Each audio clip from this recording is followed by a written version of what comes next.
గాంధీ గారి నేతృత్వంలో చట్టసభలలో కొట్లాడడమే కాకుండా सड़क से लेकर संसद तक जगह जगह पे इनके खिलाफ आवाज उठाए, मगर प्रधानमंत्री उनके परिवार ने अदानी को बचाने के लिए किसी का आवाज सुनने के लिए वो लोग तैयार नहीं है। इसीलिए leader of opposition in Lok Sabha Shri Rahul Gandhi ji Lok Sabha में आवाज उठाकर इनके खिलाफ कार्रवाई करने के लिए जॉइंट पार्लियामेंट्री कमेटी के लिए इन्होंने डिमांड किए, मगर नरेंद्र मोदी जवाब देना छोड़कर 4 दिन पहले ही राज्यसभा लोकसभा बंद कर बाहर भाग गए। इसीलिए आज हमारा अध्यक्ष, राष्ट्रीय अध्यक्ष खड़गे जी, हमारे नेता राहुल गांधी जी ने ऐलान किया हर प्रदेश में ईडी ऑफिस के सामने धरना कर इस देश को कैसे अदानी प्रधानी लूट रहे ये बात जनता के सामने रखने के लिए ऐलान किए। इसीलिए आज के तारीख में एआईसीसी से दीपादास मुंशी जी, श्री सलमान कुर्सी जी, हमारे भाई डिप्टी सीएम भट्ट विक्रमार्का जी, मेरे साथ मंत्रियों, एमपी, एमएलसी, एमएलए और कांग्रेस पार्टी के वरिष्ठ नेता, कार्यकर्ता तक हजारों लोग इधर आज जमा होकर राहुल जी आवाज को मदद देने के लिए, राहुल जी आप संघर्ष करो, आपके साथ हम हैं, आपके साथ हम रहेंगे, ये जनता को लूटने वाले को जेल तक भेज देंगे, जेल के अंदर डालेंगे, तब तक हम आपके साथ में रहने के वादा कर सब लोग यहां मौजूद हुए। मित्रुलारा ఈ రోజు ప్రధానమంత్రి గారు పదే పదే రైల్వే స్టేషన్లో నేను ఛాయ్ అమ్మి దేశానికి ప్రధానమంత్రినైనా అని చెప్తుంటారు। అలాంటి పేదల కష్టాలు తెలిసిన వ్యక్తి ప్రధానమంత్రి అయితే తప్పకుండా పేదలకు మేలు జరుగుతుంది, దళితులు, గిరిజనులు, బలహీన వర్గాలు, మైనారిటీలకు ప్రభుత్వం యొక్క సంక్షేమ పథకాలు అందుతాయని దేశమంతా భావించింది। కానీ 2014లో ప్రధానమంత్రిగా నరేంద్ర మోడీ గారు బాధ్యత తీసుకున్న తర్వాత ఈ రోజు వెనక్కి తిరిగి చూస్తే 1947 ఆగస్టు 15 తారీఖు నుంచి దేశ స్వతంత్రం వచ్చినప్పటి నుండి 2014 వరకు దాదాపుగా 66-67 సంవత్సరాలు ఈ దేశం 55,000 కోట్ల రూపాయల అప్పులు చేస్తే నరేంద్ర మోడీ గారు 11 సంవత్సరాలలో 1,15,000 కోట్ల రూపాయల అప్పులు ఈ దేశం మీద తీసుకొచ్చి పెట్టిండు। ఇవాళ దాదాపుగా భారతదేశం 1,83 లక్షల కోట్ల రూపాయలు ఈ రోజు అప్పుల్లో ఉంటే ఒక్క నరేంద్ర మోడీ గారి నాయకత్వంలోనే 16 మంది ప్రధానమంత్రులు చేసిన దానికంటే 2 అంతల అప్పులు తీసుకొచ్చి దేశాన్ని అప్పుల ఊబిలో ముంచిండు। ఇవాళ దేశ ఆర్థిక వ్యవస్థను చిన్నాభిన్నం చేయడమే కాకుండా ఆనాడు చేసే అప్పుల కంటే 2 ఇంతలు చేసి ఈ దేశంలో వారు నిర్మించింది కానీ వారు తీసుకొచ్చింది కానీ లేదు। ఆనాడు పండిత్ జవహర్లాల్ నెహ్రూ గారు education and irrigation is our priority అని వారి దేశంలో ఉన్న యూనివర్సిటీలన్నిటినీ సెంట్రల్ యూనివర్సిటీ నుంచి మొదలు పెడితే ఈ దేశంలో ఉన్న పేదలు చదువుకునే అన్ని యూనివర్సిటీలను ఆనాడు పండిత్ జవహర్లాల్ నెహ్రూ గారే మొదలుపెట్టిండ్రు. అదేవిధంగా ఈ దేశంలో కరువును పారదోలాలి అంటే సాగునీటి ప్రాజెక్టులను నిర్మించాలి అని బాక్రానంగల్ నుంచి నాగార్జున సాగర్ వరకు, శ్రీశైలం నుంచి శ్రీరామ్ సాగర్ వరకు పండిత్ జవహర్లాల్ నెహ్రూ గారు సాగునీటి ప్రాజెక్టులను తీసుకొచ్చిన ఒక దార్శనిక ప్రధానమంత్రి పండిత్ జవహర్లాల్ నెహ్రూ గారు. ఆ తర్వాత శ్రీమంతులకే అందుబాటులో ఉన్న బ్యాంకులను భూస్వాముల దగ్గర, జామీందారుల దగ్గర, జాగీర్దారుల దగ్గర వేలాది లక్షలాది ఎకరాల భూములను, బ్యాంకులను జాతీయకరణ చేసి పేద ప్రజలకు బ్యాంకులను అందుబాటులోకి తీసుకొచ్చి పేదలకు అప్పులు ఇచ్చే విధంగా బ్యాంకులను తీర్చిదిద్దిన నాయకురాలు ఇందిరా గాంధీ గారు. అదేవిధంగా సీలింగ్ యాక్ట్ తీసుకొచ్చి జాగీర్దారులు, జమీందారుల దగ్గర ఉన్న కోట్లాది ఎకరాల భూములను ప్రభుత్వం గుంజుకొని దళితులకు, గిరిజనులకు అసైన్మెంట్ పట్టాల పేరు మీద, పోడు భూముల పట్టాల పేరు మీద శ్రీమతి ఇందిరా గాంధీ పేదలకు భూములనిచ్చి వాళ్ళ ఆత్మగౌరవాన్ని పెంచి ఈ రోజు దేశంలో ఎస్సీ ఎస్టీల దగ్గర భూములు ఉన్నాయంటే శ్రీమతి ఇందిరాగాంధీ గారు చేసిన సాహసోపేతమైన నిర్ణయం. ఈ రోజు పేదల దగ్గర భూములు ఉన్నాయి. అదేవిధంగా మన ప్రధానమంత్రి రాజీవ్ గాంధీ గారు ఉన్నప్పుడు ఆనాడు ఇండస్ట్రియల్ రెవల్యూషన్ రావాల్సిన సందర్భంలో ఇండస్ట్రియల్ రెవల్యూషన్ రాలేదు. ఈ దేశంలో పరిశ్రమలు ఆశించిన మేరకు నెలకొల్పలేదు. ఇప్పుడు సాంకేతిక యుగం మారింది. 21వ శతాబ్దంలోకి మనం వెళ్తున్నాం కాబట్టి ఆనాడు కొంత ఇండస్ట్రియల్ విప్లవంలో వెనుకబడ్డాం. ఈరోజు కంప్యూటర్ విప్లవం, కంప్యూటర్ రెవల్యూషన్ రావాలి దేశంలో అని చెప్పి ఈ దేశానికి కంప్యూటర్ని పరిచయం చేసి సాంకేతిక నిపుణులనిచ్చి ఇవాళ టెలికాం వ్యవస్థను అభివృద్ధి పదం వైపు నడిపించి ఇవాళ ఈ దేశం ప్రపంచంతో పోటీ పడుతుంది. అమెరికాలో సిలికాన్ వ్యాలీ మన చేతుల్లో ఉంది అని అంటే శ్రీ రాజీవ్ గాంధీ గారు తీసుకొచ్చిన సాంకేతిక విప్లవం అన్న సంగతి ఈరోజు మనం చర్చించుకోవాలి. అదేవిధంగా స్థానిక సంస్థలలో ఈరోజు ఇక్కడనే మా మేయర్ గారు ఉన్నారు, చాలా మంది ప్రజాప్రతినిధులు ఉన్నారు. ఇక్కడ మహిళల చేతిలో అధికారం ఉన్నప్పుడే, పరిపాలన ఉన్నప్పుడే పాలన బాగుపడుతుంది, ప్రజాస్వామ్యం మనుగడ సాధిస్తుందని మహిళా రిజర్వేషన్లని దేశంలో మొట్టమొదటి స్థానిక సంస్థలలో ప్రవేశపెట్టి రాజీవ్ గాంధీ గారు పునాదులు వేసిండ్రు. కాబట్టి ఈ రోజు వారి ఆలోచన విధానం ఈ దేశంలో చట్టసభలలో కూడా మహిళా రిజర్వేషన్లు ఇవ్వడానికి పునాదులు వేసిందన్న సంగతి ఈ రోజు మనం చర్చించుకోవాలి. అదేవిధంగా పివి నరసింహారావు గారు సరళీకృత విధానాలు తీసుకొచ్చి ఆర్థికంగా ఈ దేశాన్ని బలోపేతం చేసి అభివృద్ధి పదం వైపు నడిపించడానికి ప్రపంచానికే మార్గదర్శకంగా మనకు పివి నరసింహారావు గారు నిలబడ్డారు. ఈ విధంగా ఈ దేశాన్ని పండిత్ జవహర్లాల్ నెహ్రూ గారు, లాల్ బహదూర్ శాస్త్రి గారు, ఇందిరా గాంధీ గారు, రాజీవ్ గాంధీ గారు, అదేవిధంగా మన తెలంగాణ బిడ్డ పివి నరసింహారావు గారు ఎంతో విజ్ఞతతో భవిష్యత్తును ఆలోచన చేసి భవిష్యత్ తరాల కోసం ప్రాణ త్యాగాలే చేయడమే కాకుండా ఈ దేశం యొక్క ప్రణాళికలు రచించి అన్ని రంగాలలో ఈ దేశాన్ని ముందుకు నడిపించారు. మరి 2014లో నరేంద్ర మోడీ గారు అధికారంలోకి వచ్చిండు. నేను ఇవాళ అడుగుతున్న భారతీయ జనతా పార్టీ నాయకులను, ఆనాడు గుజరాత్ నుంచి నరేంద్ర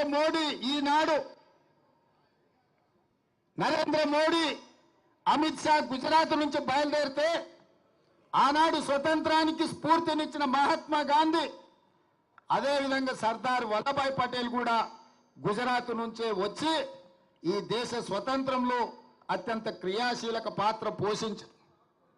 ఆనాడు స్వతంత్ర పోరాటంలో ప్రపంచంలోనే గుజరాత్కు ఒక గొప్ప గుర్తింపు, గౌరవాన్ని మహాత్మా గాంధీ గారు, వల్లభాయ్ పటేల్ గారు తీసుకొస్తే 2014లో అదే గుజరాత్ నుంచి ఇవాళ నరేంద్ర మోడీ, అమిత్ షా బయలుదేరి ఎంత అంతరం, ఎంత వ్యత్యాసం! ఆ ఇద్దరిని చూస్తే ప్రపంచమే నమస్కరించే విధంగా ఉంది.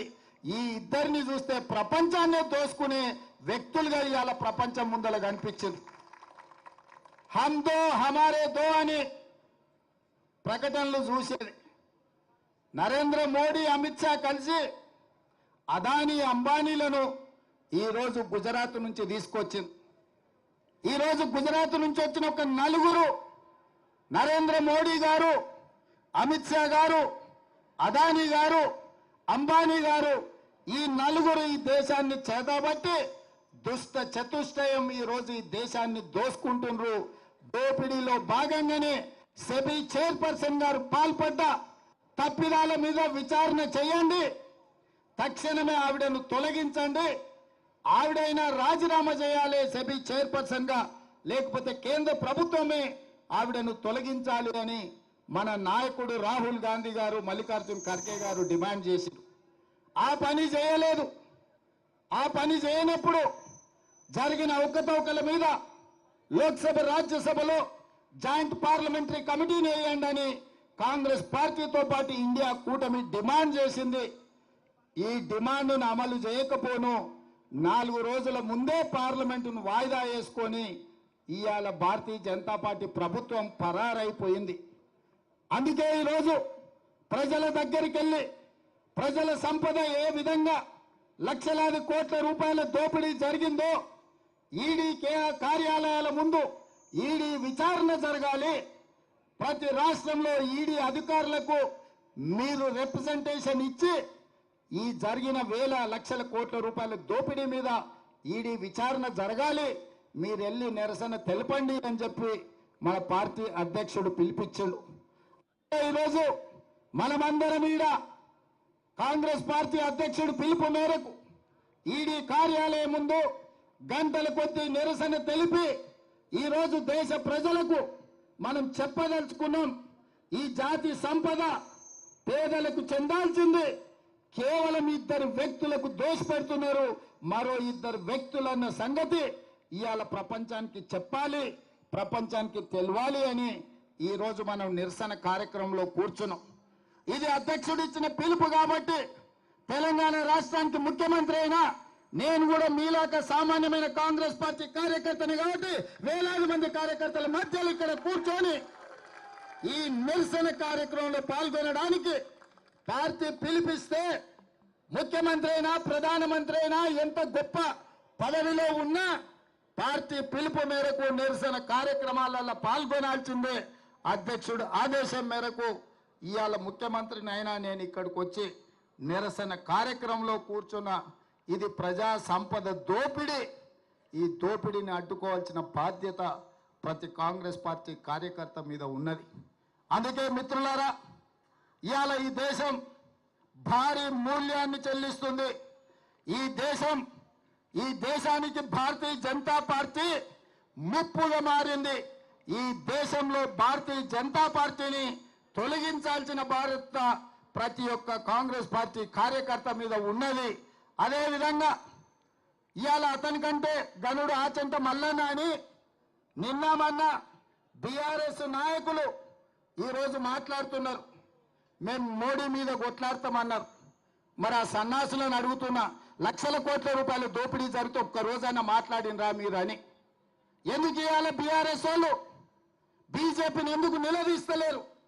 సెబీలో జరిగిన కుంభకోణం, సెబీకి సంబంధించిన జేపీసీ విషయంలో బీఆర్ఎస్ విధానం ఏందో తెలంగాణ ప్రజలకు చెప్పాలి. మీరు బీజేపీలో విలీనమవుతున్నారంటే కాదు మేము చర్చలలోనే ఉన్నామంటారు. మీరు విలీనమవుతారో మీరు మలీనమవుతారో మాకు సంబంధం లేదు. ఇవాళ ఈ సెబీలో జరిగిన కుంభకోణం మీద కేసీఆర్ విధానం ఏందో కేసీఆర్ మాట్లాడాలి. ఇవాళ కేటీఆర్ ఎందుకు ఈ విధానాన్ని ప్రశ్నిస్తూ ఈ ట్విట్టర్ తిన్ను తన ట్విట్టర్లో పెట్టట్లేదు అని నేను అడుగుతున్నా. అక్కడికి వచ్చేది అక్కడికి రాంది ప్రతి చిల్లర మల్లర విషయంలో స్పందించే కేటీఆర్ ట్విట్టర్లో ఎందుకు ఈరోజు ఈ దోపిడీని ఈరోజు అదానికి అధ్వానంగా ఈ దేశాన్ని దోషపెడుతుంటే ఎందుకు ట్విట్టర్ స్టిల్లు ఈరోజు మాట్లాడతలేరని నేను అడుగుతున్నా. టీఆర్ఎస్ వాళ్ళకి పట్టిలేదా? ఈ దేశ సంపద దోస్తుంటే బీజేపీకి అనుకూలంగా మీరు ఉన్నారని ఇది ఒక్కటే స్పష్టమైన సాక్ష్యం కదా. నిజంగానే బీఆర్ఎస్ బీజేపీలో విలీనం కాకపోతే, బీజేపీ బీఆర్ఎస్ చీకటి ఒప్పందంలో కాంగ్రెస్ కు వ్యతిరేకంగా కొట్లాడకపోతే ఈ జేపీసీ విషయంలో బీఆర్ఎస్ విధానం ఏందో తెలంగాణ ప్రజలకు చెప్పాలి. ఇవాళ ఆ సన్యాసులు మోడీని, అమిత్ షా గారిని మెప్పించడానికి, సంతోషపెట్టడానికి అంతర్జాతీయ ఎయిర్పోర్టుకున్న రాజీవ్ గాంధీ పేరు తీసేస్తామంటారు. సచివాలయం ముందర ఉన్న విగ్రహాన్ని తొలగిస్తామంటారు. నేను అడుగుతున్నా, మీ తాతలు ముత్తాతలు మీ మొత్తం జాతి వచ్చిన రాజీవ్ గాంధీ గారి విగ్రహాన్ని కూడా ముట్టుకోలేరు. మళ్ళొక్కసారి నేను చెప్పదలుచుకున్నా, రాజీవ్ గాంధీ విగ్రహం మీద చెయ్యేస్తే మీ ఈపు చింతపండు కాకపోతే నా పేరు మార్చుకుంటా అని నేను చెప్పదలుచుకున్నాను.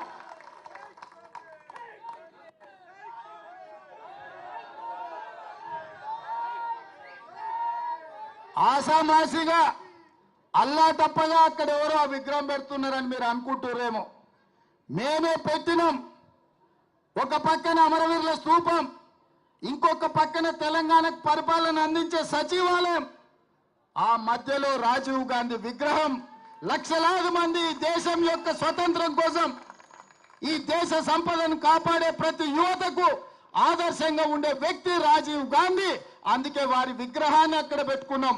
నక్లెస్ రోడ్డు మీదకి వచ్చే లక్షలాది మంది రాజీవ్ గాంధీ గారిని చూసి, వారి విగ్రహాన్ని చూసి స్ఫూర్తి పొందాలి. వారి విధానాలు తెలంగాణ రాష్ట్రానికి స్ఫూర్తినివ్వాలి. తెలంగాణ రాష్ట్రం అభివృద్ధి పదం వైపు నడపాలి అన్నది మా ఆలోచన.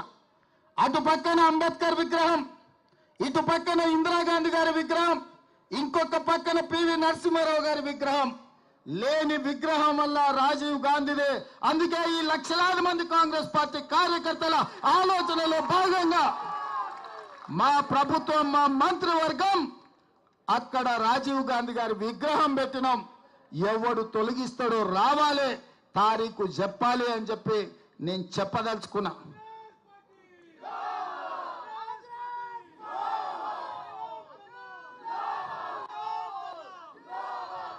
అదే విధంగా 10 ఏళ్ల తర్వాత ఉద్యోగం ఊడినాక, ప్రజలు వంగబెట్టి దంచినాక ఈ సన్నాసులకు తెలంగాణ తల్లి గుర్తొచ్చింది. అక్కడ తెలంగాణ తల్లి పెడితే బాగుంటుందని. మనకేమో ప్రజలకేమో తెలంగాణ తల్లిని పెట్టాలంటున్నాడు. ఆయననేమో మా అయ్య పోతే మా అయ్య విగ్రహం పెట్టుకుందాం అనుకుందాం, రాజీవ్ గాంధీ విగ్రహం ఎట్లా పెట్టిర్రు అంటాడు.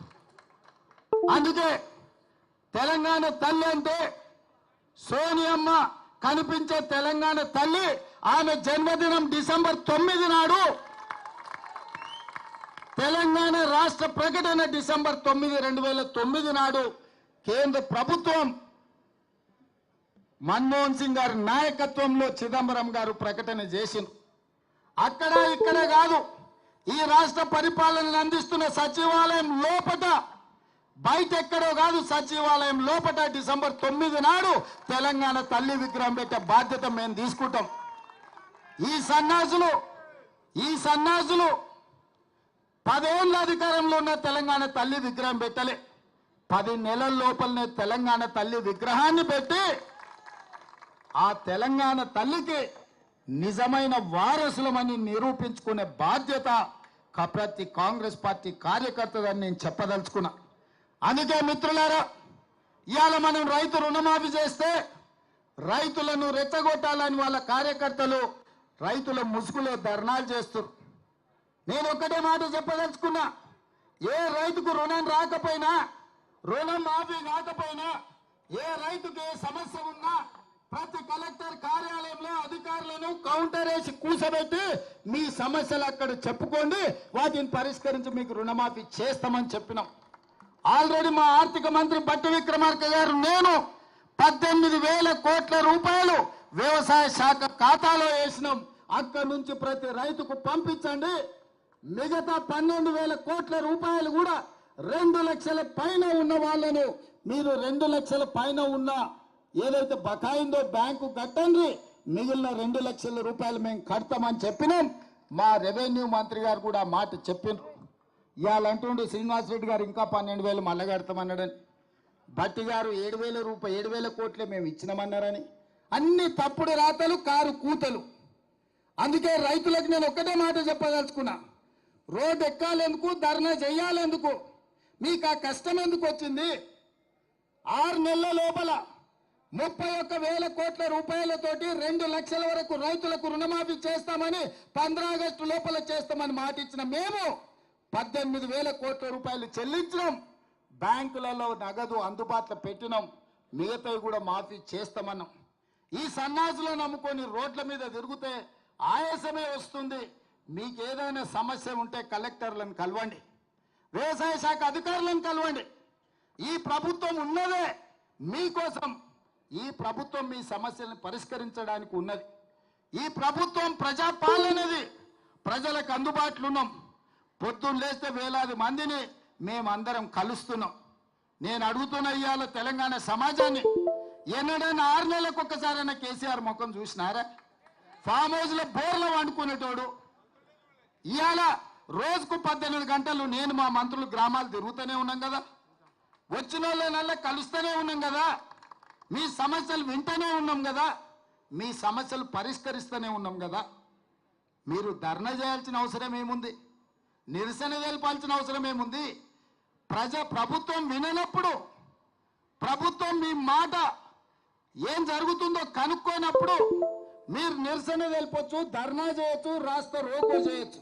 కానీ ప్రభుత్వమే మీ దగ్గర ఉండి ప్రభుత్వం వింటున్నప్పుడు, ప్రజాపాలన జరుగుతున్నప్పుడు, ప్రజాభవన్లో ప్రజల సమస్యల్ని వారంలో 2 రోజులు మా అధికారులు, మా చిన్నారెడ్డి గారు తీసుకుంటున్నప్పుడు మీకెందుకు కష్టం రైతులారా అని నేను చెప్తున్నా. అందుకే 10 ఏళ్ళు మిమ్మల్ని దోసుక తిన్నారు. కాకులాక గద్దలాక మీ రక్త మాంసాలను పీల్చి పిప్పి వేసిన ఈ సన్నాసులు మళ్ళీ ముసుగులో దొంగలు ముసుగేసుకొని ఇవాళ మళ్ళా మీ దగ్గరకు వచ్చి మభ్య పెట్టాలని చూస్తారు. ఈ దోపిడీ దొంగలే కదా ఈ 10 ఏళ్ళు మిమ్మల్ని దోసుకున్నది. ఈ కేసీఆర్, ఈ హరీష్ రావు, ఈ రామారావే కదా మిమ్మల్ని కొల్లగొట్టింది. ఆ కొల్లగొట్టిన సన్నాసులను 6 నెలల కింద మీరే కదా బొందబెట్టింది. మరి ఆ బొందబెట్టిన వాళ్ళను మళ్ళా గ్రామాలకు ఎట్లా రాణిస్తుండ్రు మీరు ఒక్కసారి ఆలోచన చేయమని రైతులకు విజ్ఞప్తి చేస్తున్నా. మాయ చెయ్యాలని, మిమ్మల్ని మోసం చెయ్యాలన్నదే వాళ్ళ ఆలోచన. 10 ఏళ్ళలో వాళ్ళు ఇచ్చింది ఎంత, 10 నెలల్లో మేము ఇచ్చింది ఎంత? అమరవీరుల స్తూపం దగ్గర చర్చ చేద్దాం రాండి. రాజీనామా చేయాల్సి వస్తుందని తాటి సెట్టు లెక్క పెరిగిండు కానీ ఆయన పారిపోయి అలా కొత్త మాటలు చెప్తుండు. అందుకే సిద్దిపేటలో మా మైనంపల్లి పోయిండు, రా మాట్లాడదాం ఏందో చూద్దామని.